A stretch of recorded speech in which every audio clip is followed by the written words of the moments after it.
হঠাৎ বিয়ের পিড়িতে বসেছে সার্জিস আলম। বৈষম্য বিরোধী ছাত্র আন্দোলনের আহ্বায়ক হাসনাত আব্দুল্লাহ তার ভেরিফাইড ফেসবুক পোস্টের মাধ্যমে এ তথ্য জানিয়েছেন। আসলেই কি তিনি বিয়ে করেছেন নাকি অন্য কিছুর ইঙ্গিত? এরই মধ্যে তার এই পোস্ট ঘিরে নেটিজেনদের মধ্যে ওঠে সমালোচনার ঝড়। তবে কবে কখন বিয়ে করেছেন এবং পাত্রীকে এই সম্পর্কে এখনো জানা যায়নি। হাসনাত আব্দুল্লাহ তার ভেরিফাইড ফেসবুক পেজে লেখেন, অভিনন্দন বন্ধু, তোমার জীবন ভালোবাসায় ভরে থাকুক, সারা জীবন একসঙ্গে সুন্দর মুহূর্ত কাটাও।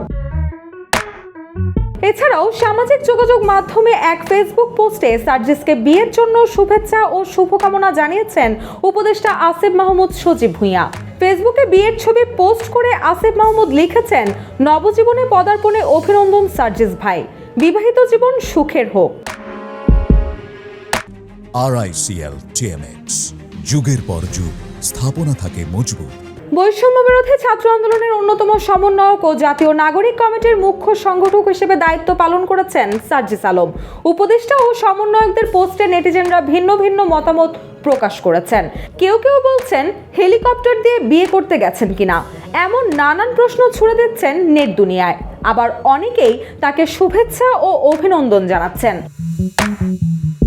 ছবিতে দেখা যাচ্ছে বিয়ের পোশাক পরে আছেন সার্জিস আলম, তার পাশে দাঁড়িয়ে আছেন তথ্য উপদেষ্টা নাহিদ ইসলাম, ক্রীড়া উপদেষ্টা আসিফ মাহমুদ, উপদেষ্টা মাহফুজ আলম, বৈষম্য বিরোধী ছাত্র আন্দোলনের আহ্বায়ক হাসনাত আব্দুল্লাহ।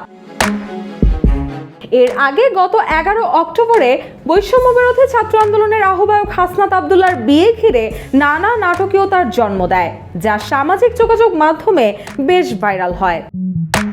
রুশা সুর, জয় জয় দিন।